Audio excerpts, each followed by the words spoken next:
ఉందో ఈ heavy amino acid fulvic acids ఉన్నాయో నెక్స్ట్ మనకు వచ్చే ప్రతి పూత చాలా దగ్గరగా ఉంటుంది. దాన్ని నిలబెట్టుకోవడానికి మనకు బేర్ నుంచి అలాంటి ఒకటి, ప్లానాఫిక్స్ ఒకటి, వేరిస్ మైక్రో న్యూట్రియంట్స్, ఈ 3 కలిపి ఒకరోజు మంచి పూత వచ్చిన తర్వాత పెద్ద మంది ఏదైనా వేసిన తర్వాత కానీ ఏ రోగం లేకపోతే అలాంటి ఆ 2 కాంబినేషన్స్ అయితే ఎక్సలెంట్ కాపు సెట్ అయిపోతుంది. సో ఈ ఒకసారి మీరు ప్రయత్నం చేయండి. ఈ కాంబినేషను, ఈ షెడ్యూలు తప్పకుండా మంచి రిజల్టే ఉంటుంది. మీరు అనుకున్న దానికన్నా మరింత బాగుంటుంది ఈ కాంబినేషను. సో ఇలా అధిక పూత రావాలనుకుంటే మాత్రం ఇట్లా ప్లాన్ చేయమని కోరుకుంటున్నాను.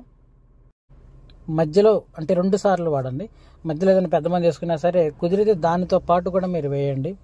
అమినో యాసిడ్, ఫల్విక్ యాసిడ్ అనేటువంటి ఫ్యాంటాప్లస్ ఎకరానికి 250 ml, 300 ml వేసినా కానీ ఇబ్బంది లేదు. కానీ ఇసాబియాన్ మాత్రం ఖచ్చితంగా 1 లీటర్ వేయాలి.